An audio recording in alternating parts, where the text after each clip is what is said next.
I hope you all are doing great. After a wonderful Saturday and Sunday, I am back with another video. मान लो आपके पड़ोस के घर में एक पालतू कुत्ता है। वो पालतू कुत्ता आपको उनके घर में घुसने नहीं देता है। अगर आप लोग उनके घर में घुसना चाहते हो तो आप लोगों को उस पालतू कुत्ते को कुछ खिलाना पड़ेगा या फिर कुछ करके उसको पटाना पड़ेगा, तभी आप लोग उस घर में एंट्री ले सकते हो। उसी तरीके से एक वेबसाइट एक कुत्ता है, एक वेब सर्वर पड़ोस का घर है और आप एक हैकर हो। अभी आप लोगों को अगर वेब सर्वर के अंदर घुसना है, वेब सर्वर को हैक करना है, तो उसी तरीके से आपको वेबसाइट को कुछ खिलाना पड़ेगा, कुछ इनपुट देना पड़ेगा। चलो मैं सीधा पॉइंट की बात पे आता हूं। अब मैं आपसे ये वाले कॉन्सेप्ट पर थोड़ी बातें करना चाहता हूं। तो आज के इस 4th episode of quick ethical hacking course में हम लोग बात करने वाले हैं यूजर इनपुट और हैंडलिंग के बारे में। So welcome to spin the hack, this is the Cyberzeal और ये वीडियो है यूजर इनपुट एंड हैंडलिंग के बारे में। So without further ado, let's exploit.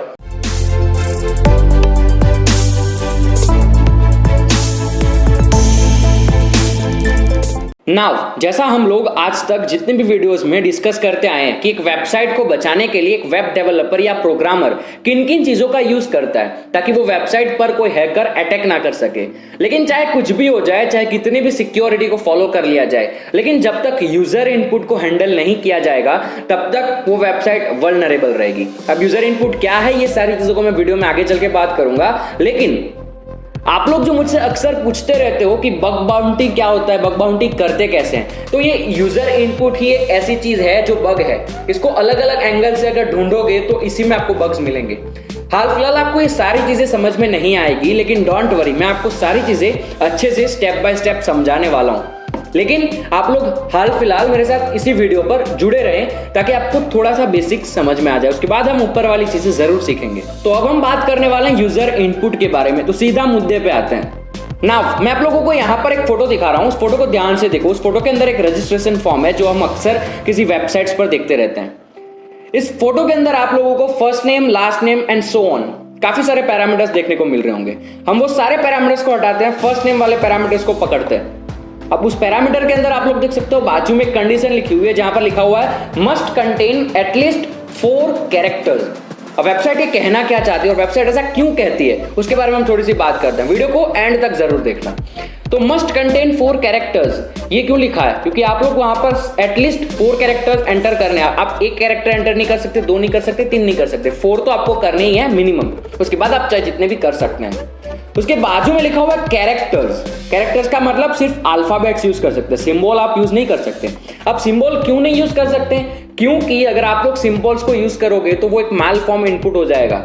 अगर आप लोगों को HTML थोड़ी सी आती है तो मैं आगे चल के आपको एक प्रैक्टिकल वे में समझाने वाला हूं इसी वीडियो के अंदर। लेकिन सिंबल्स हम इसलिए इंजेक्ट नहीं कर सकते क्योंकि सिंबल्स HTML या फिर जो भी प्रोग्रामिंग लैंग्वेज को यूज किया गया है उसको तोड़ सकता है। अब वो कैसे तोड़ सकता है उसको मैं आपको प्रैक्टिकली दिखाता हूं। लेकिन एक चीज याद रखना, ये प्रैक्टिकल तभी देखना अगर आप लोगों को HTML आता है। अगर HTML का आइडिया नहीं है तो आप लोग ये वीडियो को ना देखें तो अच्छा रहेगा। पहले HTML सीख के आओ फिर ये वीडियो को देखो। तो मैं आपको जल्दी से एक प्रैक्टिकल दिखाता हूं, देखकर फिर से मिलते हैं।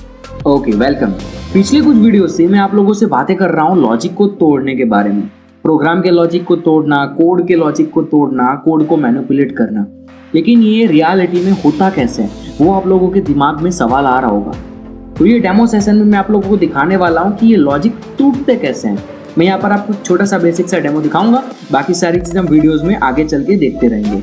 तो यहाँ पर मेरे स्क्रीन पर एक वेबसाइट ओपन है। वो वेबसाइट का नाम मैं आपसे नहीं बताऊंगा, वो वेबसाइट का नाम मैं आपसे शेयर नहीं करूंगा, लेकिन एक वेबसाइट ओपन है जहां पर आप लोग देख सकते हैं यहाँ पर एक सर्च बॉक्स दिख रहा होगा। तो सर्च बॉक्स के अंदर एक नॉर्मल यूजर क्या टाइप करता है, फॉर एग्जांपल मैं यहाँ पर टाइप करता हूँ न्यूज टाइप करने के बाद आप लोग अगर एंटर प्रेस करोगे तो आप लोगों के सामने न्यूज एज यूजुअल आ जाएगी। एज यूट्यूब पर भी आप सर्च करते हो, गूगल पे सर्च करते हो, उस तरीके से यहाँ पर रिजल्ट आ जाएंगे। लेकिन अगर मुझे इस वेबसाइट का लॉजिक तोड़ना है तो मैं क्या करूंगा, इस वेबसाइट के कोड के अंदर जाकर उसके कोड को मैनिपुलेट करूंगा। ठीक है, तो यहाँ पर इस टेक्स्ट बॉक्स को किसी तरीके से कोड किया गया होगा। ठीक है, इस टेक्स्ट बॉक्स को भी बनाने के लिए कोई कोड तो लिखा होगा। अब उस कोड के अंदर सिंटैक्स होते हैं जैसा हम लोग HTML में देखते हैं। यहाँ पर मैं आपको दिखाता हूँ HTML कैसा होता है। HTML में जैसा हम लिखते हैं बॉडी, ठीक है, यहाँ पर इस तरीके से बॉडी लिखते हैं, उसके बाद हमारा जो भी लिखना होता है वो लिखते हैं, उसके बाद बॉडी को बंद कर देते हैं। ठीक है, इस तरीके से हम कोड लिखते हैं। तो इस टेक्स्ट बॉक्स को भी बनाते समय कहीं ना कहीं पर तो कोड लिखा गया होगा। तो उस कोड के लॉजिक को तोड़ना है। ठीक है, तो यहाँ पर मैं क्या करूंगा, अपना एक कोड एंटर करूंगा, जिस तरीके से मैं यहाँ पर एंटर करता हूँ, ठीक है। तो ये मेरा कोड है जहां पर मैंने एक स्क्रिप्ट जावास्क्रिप्ट का यूज किया है। वो सारी चीजें अगर अभी तक वो सारी चीजें अगर आपको यहाँ पर समझ में नहीं आ रही है, then you will get idea about it जैसे जैसे हम वीडियोस में आगे देखेंगे। लेकिन यहाँ पर मैं अगर सर्च करूंगा इस बार, तो आप लोग देख सकते हैं वेबसाइट के लॉजिक को मैनिपुलेट करने के बाद आपको एक प्रॉम्प्ट दिख रहा है हैक का, ठीक है। ये एक वल्नरेबिलिटी है, इसको अगर आप चाहे तो काफी और तरीके से इसको एक्सप्लॉइट कर सकते हो और एक यूजर को हार्म कर सकते हो, ठीक है। वो मैं आपको यहाँ पर नहीं दिखाऊंगा due to some copyright issues, लेकिन आगे वीडियोस में चलते समय आपको सारी चीजें समझ में आ जाएगी। तो इसे कहते हैं प्रोग्रामिंग के लॉजिक को तोड़ना। आई होप आपको समझ में आ गया होगा। मिलते हैं आपको अगली बार।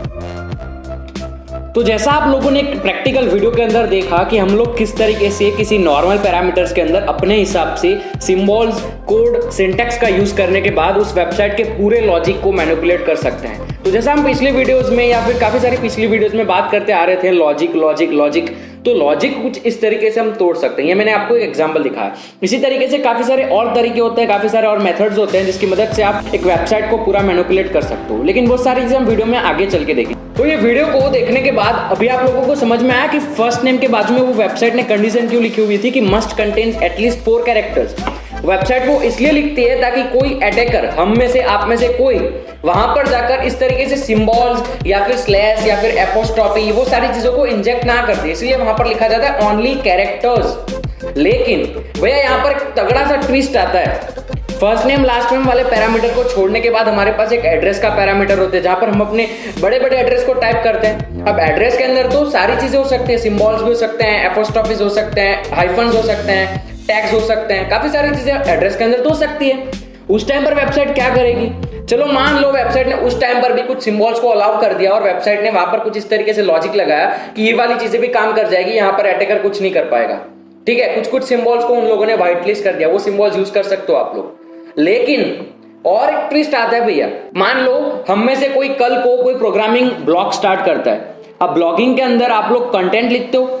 अगर प्रोग्रामिंग ब्लॉग है तो प्रोग्रामिंग ब्लॉग के अंदर आप लोगों को सारे सिंबल्स को यूज करना पड़ेगा क्योंकि प्रोग्रामिंग होती है सिंबल्स से, सिंटैक्स से होती है, ठीक है। तो उस टाइम पर वेबसाइट क्या करेगी? उस टाइम पर वेबसाइट क्या अलाउ करेगी? वेबसाइट को सब कुछ अलाउ करना पड़ेगा। तो कोई हैकर आकर कुछ कर सकता है उस वेबसाइट को। तो उस टाइम पर वेबसाइट क्या करती है? ये ऐसे इस तरीके से काफी सारे सवाल होते हैं, इस तरीके से काफी सारी चीजें होती है जो एज अ हैकर आप लोगों को समझनी पड़ती है कि वेबसाइट इस टाइम पर कैसे काम करती है, वेबसाइट इस टाइम पर कैसे काम करती है, वेबसाइट ये कंडीशन में कैसे काम करती है। आप लोग सीधा हैकिंग नहीं सीख सकते हैं। YouTube पर आपको काफी सारे वीडियोस मिल जाएगी जहां पर हैकिंग आपको डायरेक्ट सिखाया जाता है, लेकिन वो सारी चीजें करने के बाद आप एक अपना गुड करियर नहीं बना पाते हो। अगर गुड करियर बनाना चाहते हो तो आप लोगों को बेसिक से स्टार्ट करना पड़ेगा। ये सारी चीजें काफी इंटरेस्टिंग चीजें हैं, सीखने में मजा आएगा अगर आप लोग पैशनेट हो तो। ये सारी चीजें आपको सीखनी पड़ेगी। तो मैं आपको यहाँ से बेसिक सारी चीजें सिखाने वाला हूँ इसी क्विक एथिकल हैकिंग कोर्स में, जहां पर 3 महीने में आपको ये सारी चीजें सिखा दूंगा। तो अगर आप लोग ये सारी चीजें सीखना चाहते हो तो वीडियो को हर रोज देखते रहना। हर रोज एक वीडियो आएगी 9 बजे, Monday to Friday regularly videos आती है 9 बजे, संडे सैटरडे को नहीं आएगी। तो आज की इस वीडियो में इतना ही। मैं आपको आगे और सिखाने वाला हूँ। कल से वीडियोस आएगी रेगुलरली, तो आप लोग वीडियोस को देखते रहना। तो ये वीडियो के लिए इतना ही। मिलता है आपको अगली वीडियो में, तब तक के लिए जय हिंद, वंदे मातरम, स्टे सिक्योर।